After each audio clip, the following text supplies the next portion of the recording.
everyone, welcome back to She Means Business. This is our final episode of the season, and today we're going to be reflecting on each episode that we filmed throughout the season, what we like the most about it, how we have changed throughout the season, and what has impacted us the most.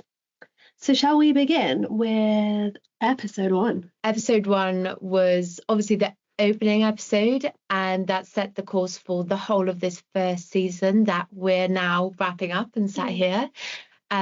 We've got a whole load of ideas for season 2 and beyond that, but we really wanted this space for people to come as they are, to share their journey and help change the narrative and nuances amongst women and people in this industry. It's sort of like a gentle but determined reminder that women in tech are not alone, not invisible, and certainly not done making their mark. And hopefully throughout all of these episodes that you'll hear about, you also see that. We have some wonderful memories that we've made with ourselves, the rest of the team in Bots for that, and also some wonderful guests who have shared their voices to encourage thoughts about how we show up for ourselves and each other in a male-dominated space. And we're basically here along the way to remind us that as the tech and accounting industry grows stronger, so do we, with every perspective that has a place and a voice. I love that. And just to add, because I hadn't joined the company at that point, but when I actually saw you guys put out your first episode when I was like still in the application process, and I was just like, oh my god, these girls are so cool. Like making a whole like podcast. Thanks for making it, guys. Yeah, it was super awesome. Great like a very much enjoyable experience. I think an opportunity for growth, to get to know each other, to get to know some really awesome guests on the podcast, and really just to hear different perspectives around many different parts of the business that I think are helpful for those coming into the industry, and as for those also in the industry as well. 100%. Yeah, I completely agree with all of that. So with that, I'll crack into episode 2, which was our first guest of the season, and that was Debbie Spooner. Shout out to Debbie, absolutely love her.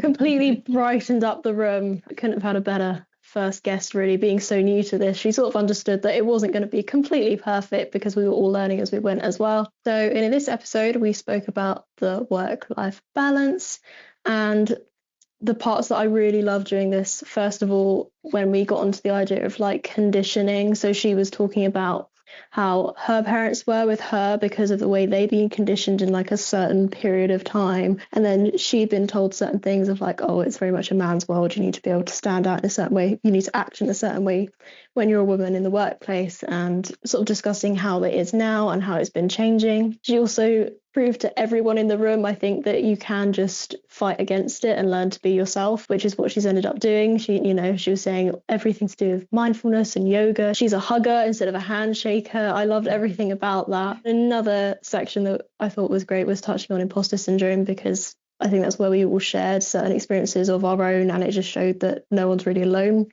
with it, even though no one should really have to experience it. It was just sort of an eye-opener for all of us, and we definitely learned more about each other. Thanks, Debbie, for that amazing first episode. Sophie, do you want to talk about episode 3? Yeah. So in episode 3, we explored what real leadership truly means with Nicola Deverson, and that's kind of going beyond titles and authority. So we discussed leadership as this kind of idea that it's about the way that you interact. It's about the way that you bring people along with you and stay flexible and emotionally intelligent for your team and for those around you. And, this idea of authentic leadership requires sort of a relational awareness, tailoring your communication to your team and understanding how others receive information and being, people-oriented, to really focus on caring about your employees and the people around you, to feel a little bit more supported in what you're doing. And then slightly, we kind of talked about the guilt that shows up in work and leadership and how it often spills into personal life and how that's kind of handled and navigated through.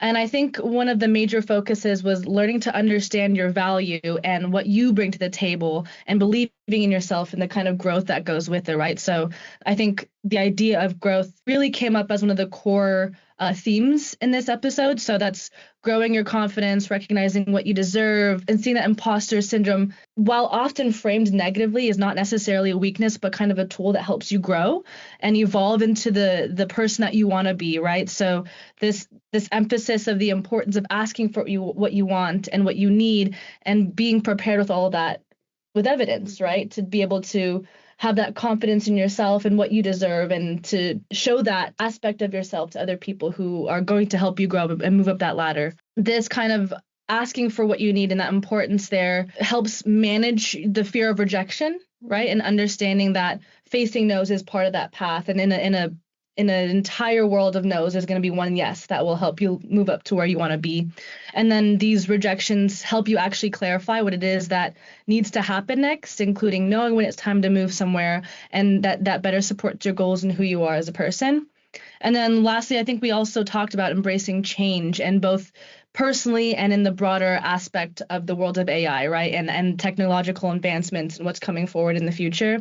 So the whole message around this was clear. Don't fear change. You got to move with it. You got to embrace it. You kind of have to use it as a tool to become your highest self and to evolve into the roles that you want to be. So whether in leadership or personal development or adapting to new tools, growth can really forward that momentum into your life. And it's all really essential, right? The central idea here kind of was that leadership is about impact. It's about making a positive difference in your team while also continuing to move forward and learn from your experiences. So I thought that was really powerful. I think that was one of my favorite episodes to be in, because it really just emphasized the importance of being a true leader, rather leading instead of micromanaging, and being a support for your team, and understanding that emotional awareness is important in the day-to-day life. Absolutely. Such a positive sort of difference in terms of how Nicola approaches leadership. And with that brings us to episode 4, which was Allyship in Action with Mark Jenkins, who's the CEO and founder of The Gap, and then our very own Daniel Lawrence, who's the CEO and founder of Bots for That. I think this episode was an important one to talk about, because not everybody, or not every gender is the enemy. This podcast was based on having and ensuring that everybody, I guess, got a seat at the table. It wasn't based on a gender bias, but obviously recognizing that women still have steps to climb on the ladder of it. But I think what I learned in this podcast episode is that allyship is one of those things that can sound polished right up until you test it in real life. This is sort of where the conversation landed, because it pushed allyship out of the realm of good intentions and into the messy practical territories, like who gets listened to, who gets protected, who gets promoted, and who gets believed. What I took from that is that allyship actually requires humility. It doesn't get defensive when it's corrected. You stay curious, you take notes, and you keep moving. And the leadership lens matters, because leaders don't just support the culture, they also set the conditions for it. What stood out, obviously, is the idea that leadership level is less about statements and more about systems for hiring and promotions, who gets stretch opportunities, who gets potential labels, who gets performance managed faster, and sort of the psychological safety that employers now obviously have to make sure that everybody is represented and everybody has a seat at the table. Like, we could go back and forth on gender and who's at a disadvantage and who's not at a disadvantage, but I think that we all have our own individual opportunities to make sure that we feel supported, and that that you check yourself as well and your own biases that you maybe don't recognize in your day-to-day life. But yeah, no, it was a good episode. Daniel in himself can be controversial. He never shies away from a hard topic, but I think that the fact that he recognizes that and we're able to have that sort of open conversation is welcomed. The rest of the men within Bots for That as well have been really, really supportive of the episodes, and that's kind of why we took our later episodes to include them and make sure that their voices are heard as well, because it is important to recognize that there is support. It's not always a negative impact. Yeah, absolutely. And I think it is really important to have these conversations around allyship specifically, because it opens your mind to like the broader lens of who is there. And sometimes we often kind of feel like we're alone in this journey, and we don't really know who to turn towards. But being able to have someone that you rely and trust in to support you as an ally in all areas of your life, whether that's work or home or whatever it is that you're doing, is is something that's super encouraging and encourages people to, I think, be their most authentic self in the business. Yeah. Oh, yeah. Yeah. Agree. In episode 5, we talked with Chloe Fallon about the realities of working from home and what it takes to build this inclusive, flexible environment for remote first world experiences. In this episode, we highlighted the importance of encouraging interaction and social connection so that teams still bond even when they're working from far away. And they're not really, remote practices really aren't just logistical. They're an investment in the culture, the trust, and the effective collaboration that a practice can have. With tools like instant messaging and Google Sheets and Google Docs, all these shared platforms, it's a way for them to collaborate from far away. With that, we discussed how technology really allows teams to support each other and work together seamlessly from anywhere, which I think is really important, especially post-COVID. In this episode, we also explored how being tech-forward company means evolving from cloud-based to systems to AI-driven solutions that reduce the day-to-day pressures and processes. So this shift kind of frees professionals up to spend more time with their clients and doing the most important work that they view rather than the manual, like tedious day-to-day things that take up a lot of time. And with this, they can work more efficiently, more effectively, and focus on higher value tasks. So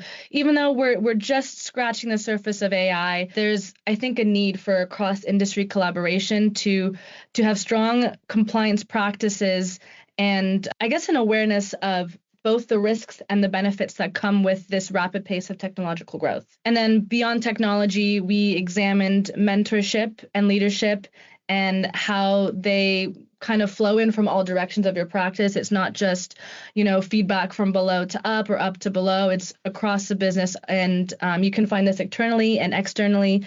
And all of these areas of expertise and all this feedback can help you grow and learn and develop as a person and in business. So I thought that was really cool and really helpful because I think outside of this podcast, we're obviously still learning and growing in the meantime. And I think this kind of really reflects a lot of the lessons that I've been learning recently, specifically around feedback and inclusion. So also, finally, in this podcast, we looked at how the industry is changing and becoming more inclusive. So although it's slow, there is a meaningful shift in how accountants and women in other industries are being perceived. So we discussed ongoing challenges like the gender pay gap, which is shaped heavily by tradition and previous experiences around who provides the childcare in the family and in the household. And there's like an importance there around education for younger generations as the profession evolves, right? So one of the key themes to this episode was as personal growth, kind of like the Nicola Deverson one, right? Personal growth, pushing yourself outside of your comfort zone, taking on things that scare you, do one thing a day that scares you, right? Because then this backing of yourself and this pushing of yourself will make you more confident and again, help you grow into the person that you want to be, right? So with a good support system and doing things that scare you every day, you can continue to develop as a person. And I think push yourself to where you want to go in life, both professionally and as a person. I love that. I love the whole do something scary every day, because sometimes when you have goals and you have like a million goals, it kind of gets overwhelming. But just that idea of doing one thing that scares you, I guess that consistency does take you a lot further than I guess we would think. So that's a really good episode. That and it also kind of like doing that one thing that scares you every day, it makes it easier to feel that fear and acknowledge it there and still be like, yeah, I know I am kind of scared about this, but I can do it and I'm gonna do it and I'm excited to do it, right? It just becomes easier every time. Yeah, and I mean, as we say here, it's like 1% better every day. So it's not you're setting yourself too high a standard, too high an expectation. It's like incremental changes that will then help you grow. But yeah, that was a really good summary. Thanks, Sophie. Moving on to episode 6, we had Grace Hardy. I found out a little while after we recorded this that she's actually the same age as me, and that was like a bit of a shock. I was like, my God, she's achieved so much, and here I am.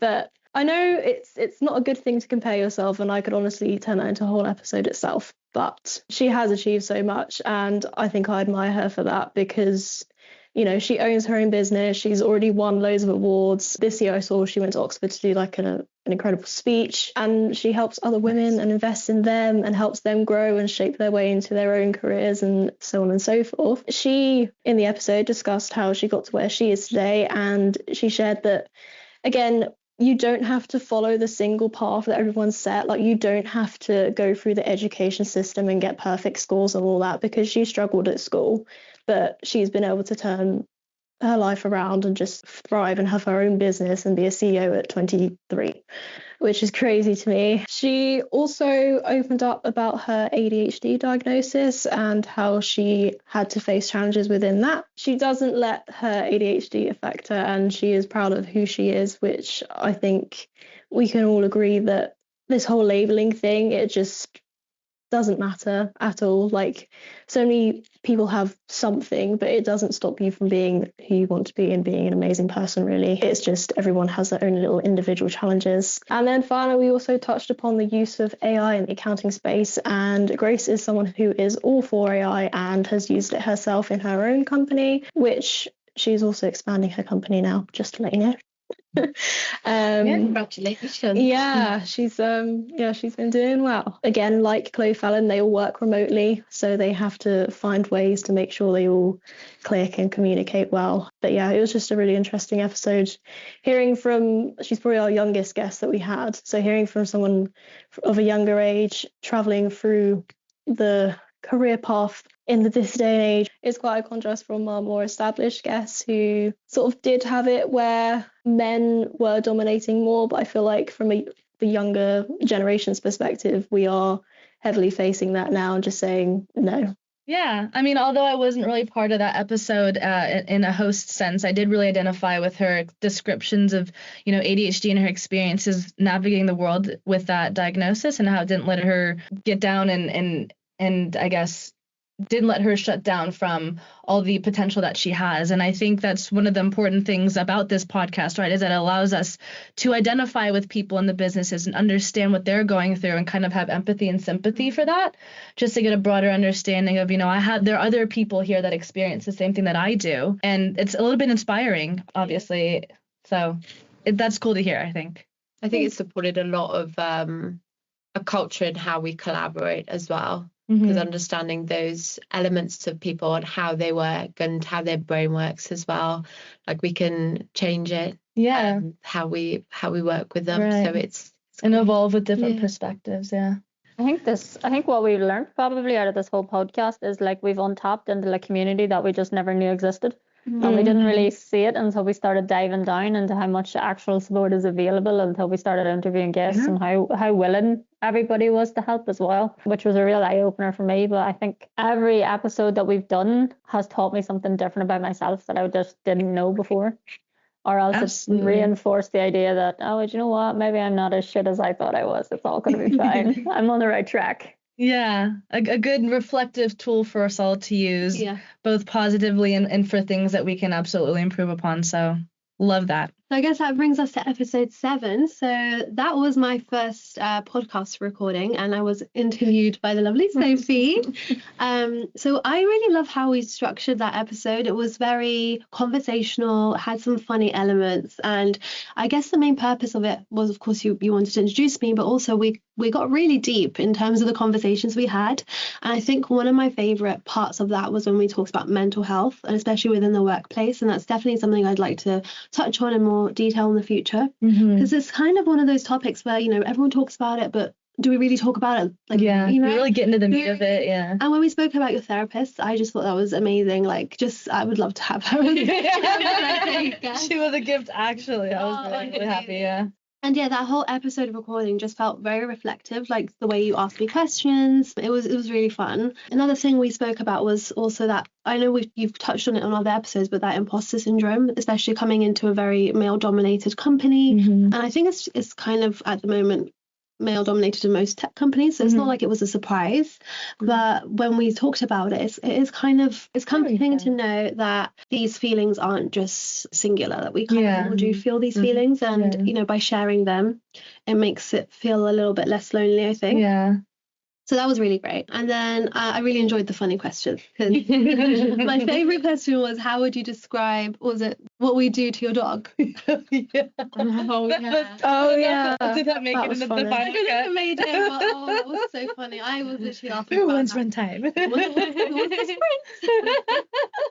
was so fun. So yeah, Yeah. Very fun. I really enjoyed that. Thank Yeah, you. it was awesome. Yeah. And I think going back to that idea of like acknowledging that we are kind of in a male dominated space just really does open up the door for these conversations, and it creates more of a sense of camaraderie. I mean, and the idea that we're supporting each other and we can go to each other when we're feeling a little bit in need of that extra boost, right? So it is really helpful to sit down and kind of reflect on where we are and where we want to be and who can be there to help you, right? I definitely feel like us guys, we have each other's back. Very much, yeah. Always. So that brings us to our final episode, which we recorded, and that was with some of the members of the bots for that team. So we had Dan, Connor, and Tom.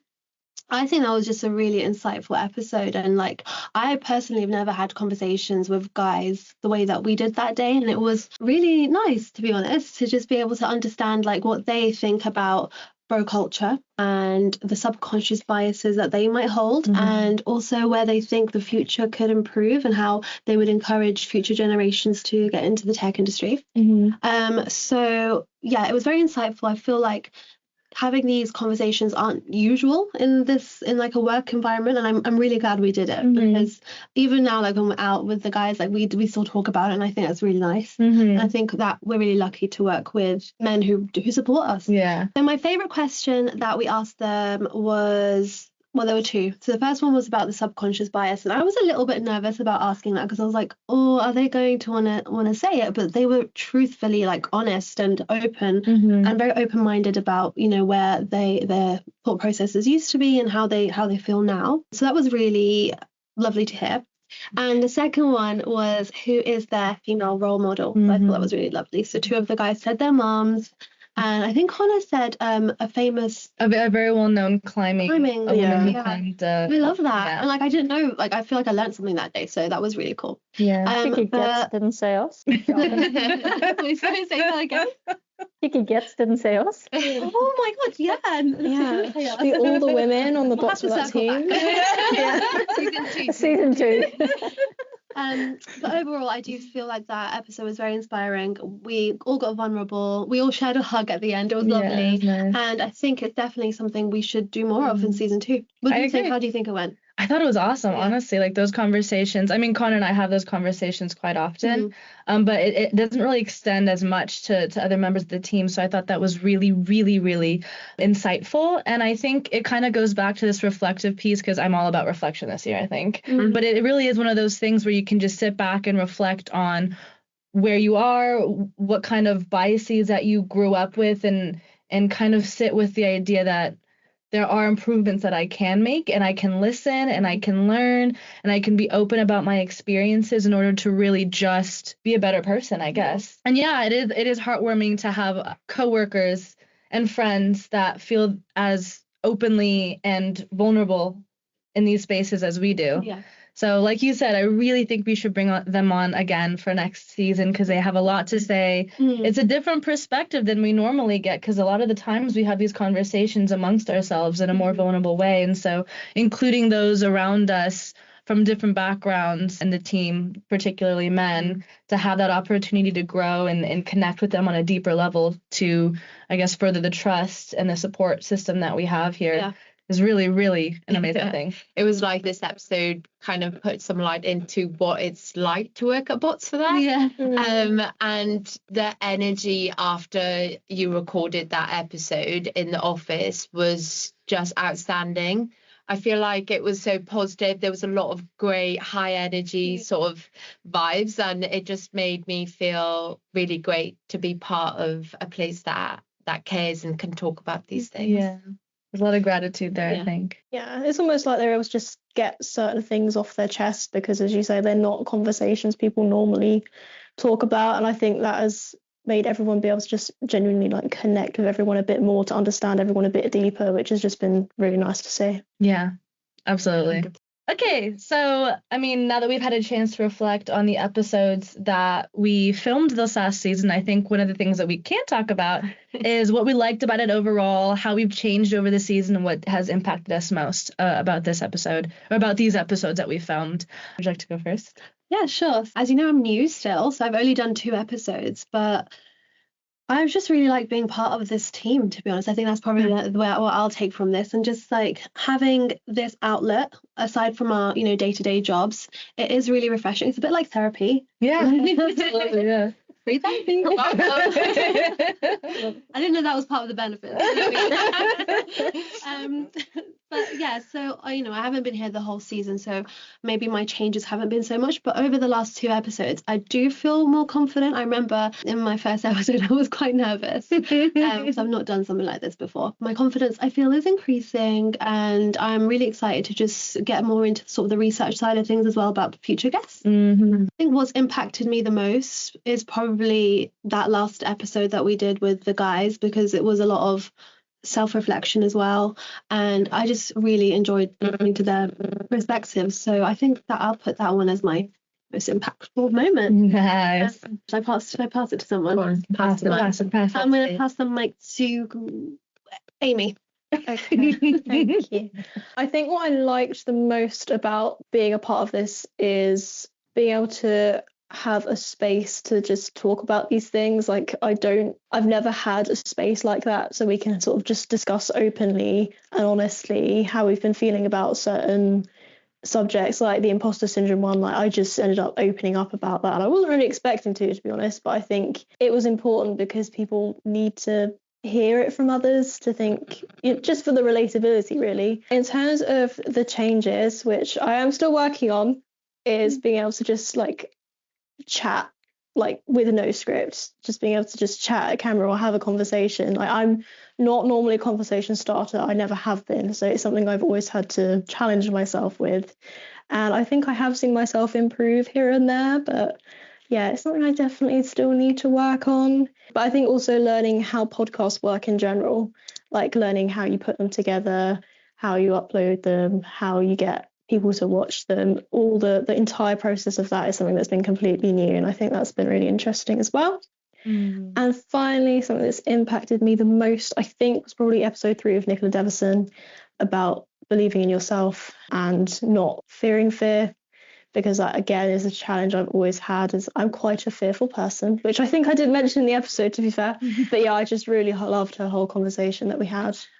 So that would be my one. Sarah, your turn. Amazing. Thanks, Amy. What I liked about it overall with the podcast was our ability to be a bit more agile. You probably noticed some of us will be hosting some episodes, then others not, but we have been so busy in the background trying to deliver so much value behind all of the topics that we do talk about, and also the wonderful guests that are on there as well. And then also just being part of a really great team that's going in a super fast pace. These past couple of months have been pretty amazing. And I think how I've changed overall during this season is sort of that pivoting element and being able to prioritize and set things in a way that has a lot of value. Especially topics like we've covered here, like when I've taken a step away from work and I've gone home, and in part how it's like impacted my relationships with a lot of other people, and that's all of them, no gender bias is in that, of just talking about all of this. And I've found people I can be around that are open to discussing it, and also sharing some really great insights, whether it's fact or food for thought. And yeah, super happy. Christina? This episode, or this season, I think it's been an emotional roller coaster. What I enjoyed most about it is that it was kind of ours to own. It was a separate place away from both of that. It was separate from the men in our lives. And it's so refreshing, I guess, to have a space like that, because you don't generally get to have that opportunity in your career, in your own personal life as well. But part of it is, and part of the joy that I felt in this, is seeing the growth across you all as we've grown through the episodes. You can see the confidence, you can see the changes in everybody as we learn something different about ourselves throughout the episodes, but also the vulnerability and the chance to be vulnerable as well, because you take a huge amount of trust to let down some of those walls that we all build up to protect ourselves. And I think from me, that trust that we've kind of built around each other over the last year or so has been really, really nice to see. Probably one of the episodes that I will hold on to the most is probably Debbie's. As you're aware, I am not polished by any sort of way as a manager, and I never will be. Like, I'm just wild. And I think Debbie being able to show that you don't always have to fit your classic mold to be the most effective person at your job is something really nice to see, and something I'll probably carry with too. Sophie, what did you learn? I think one of the biggest things I learned this season was mostly about myself. I mean, it is so great to hear the perspectives from all these amazing women coming on the podcast and sharing their stories. And I think just being able to take a step back and reflect on, like I said, big on reflection, to take a step back and reflect really on what it is that they're doing, that or what they did to get to where they are, both personally and in their career. And how I can apply that to my own life in the ways that they fit. So I think that in doing so, I have absolutely grown as a person. I feel a lot more confident, a lot more prepared to do my job. Another thing is that in hosting all these episodes and being in front of the camera and having these discussions, these really deep and vulnerable conversations with people really has made me feel brighter, I think, and also more confident and comfortable in who I am and where I'm going. And also the idea that change is constant. You're going to be afraid of change. You're going to be afraid of doing all of these things, but that's okay. And that's part of life. And that's part of growth. And I'm all about growing as well. So I think what I learned, and also my favorite part about it overall, was really just feeling that empowerment and taking little bits of experiences and little bits of memory from each of those episodes, I think will sit with me forever. So yeah, and I think that's like my answer for all three questions: what I liked about it, what I learned, and what impacted me the most. So that's that for me. Lovely. So shall we move on to some fun questions? Let's get festive. Okay. What do we got? What's your favorite part of Christmas? Who wants to go? Straight up the vibes.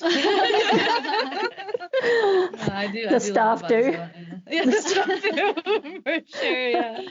Personally, I don't know if I should go first, but really it is the vibes. I mean, kind of this nostalgia of the holiday spirit and just how it feels around me and how kind of warm it feels. And this is my second Christmas away from home, so it's really nice to have my friends and the support system around me to really just feel comfortable and feel happy, even though I'm far away from home. I'll still be on video time and video FaceTime and video calls with my family and stuff. But that is my favorite part of this season, as well as vibes and being with people who you really love and care about.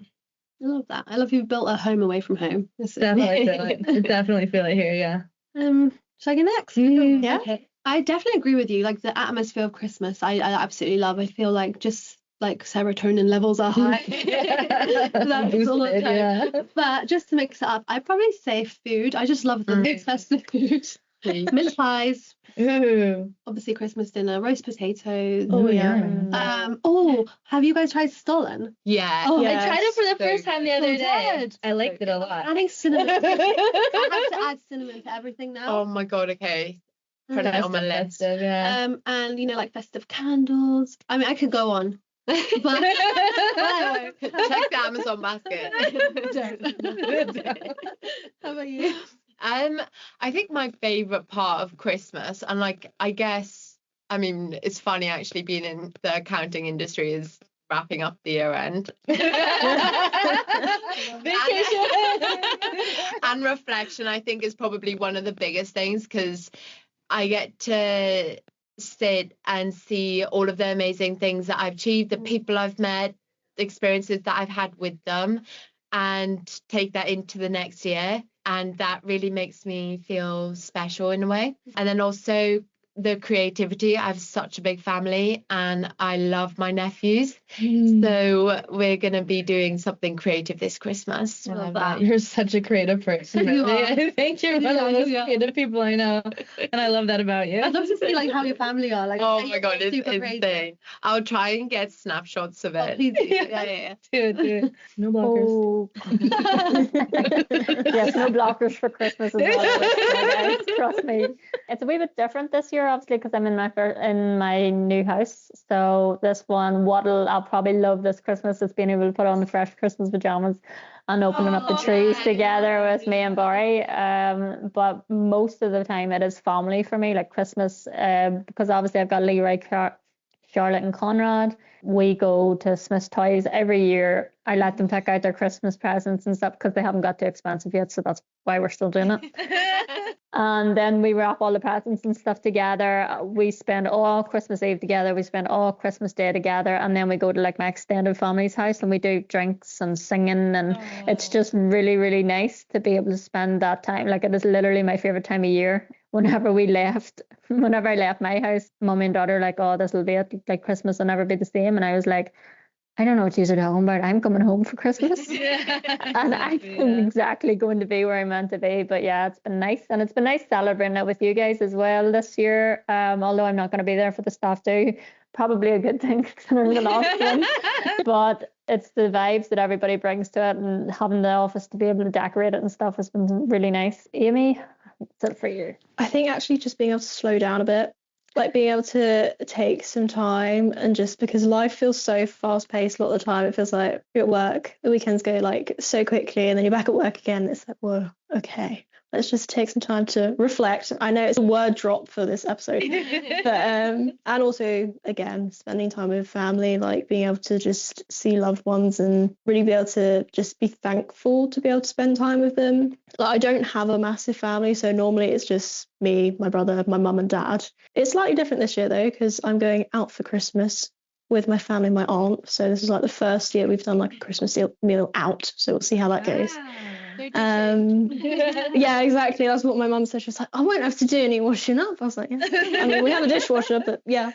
I think just being able to slow down and just enjoy life at a nice pace for a couple of weeks is a win for me.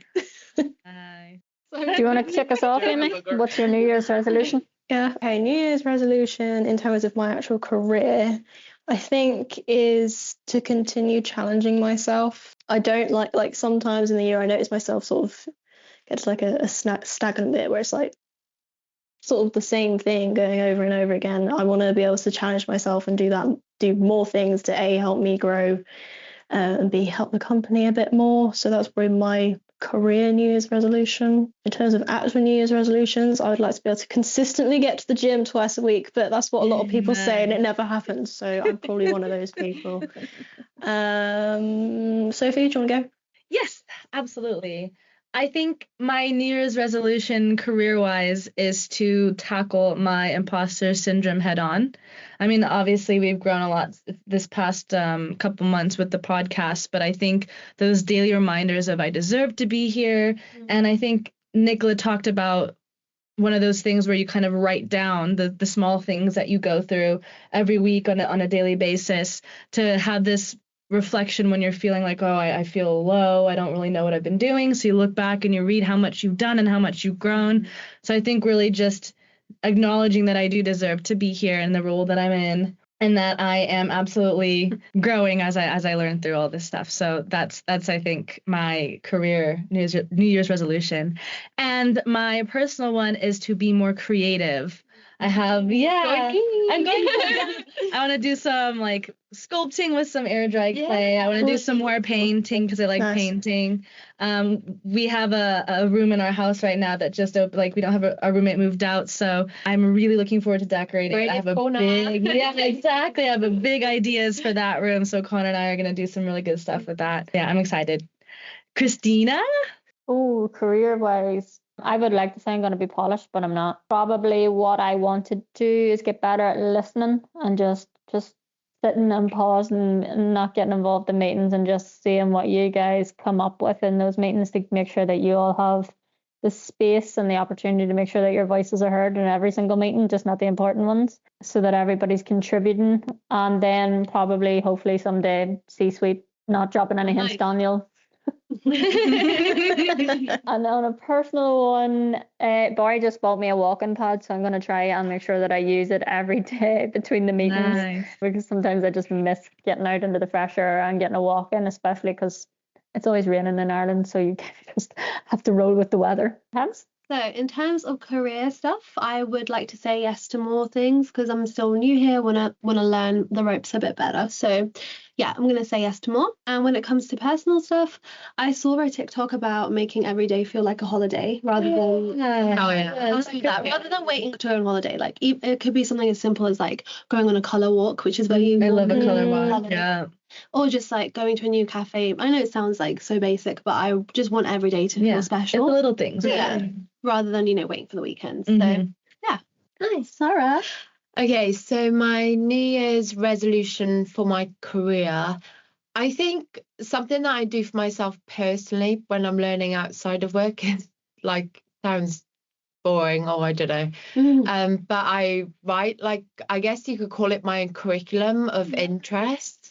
So I want to bring that element into work, just to deliver a lot more value with a lot of projects that I pick up, and then how I collaborate with everyone as well. So it should be a whole load of fun, I'm hoping anyway. Love it. So ready. For personal, there's so many, but I said to you girls, and I know we've spoke about this before, and I don't know if I can mention it, but Storygraph, absolutely love the app, track every book, and I really want to get to 24 by the end of next year. Nice. So Not sponsored. Not sponsored. Thank you so much for tuning in. Thank you so much for being with us throughout this entire journey of season 1. We're really, really looking forward to season 2 and what that delivers for us. So, keep a lookout for that. Follow us on all of our socials. And as always, stay bold, stay kind, and stay curious. and have a great Christmas. Merry Christmas. And New Year. Bye. Thank you. Bye.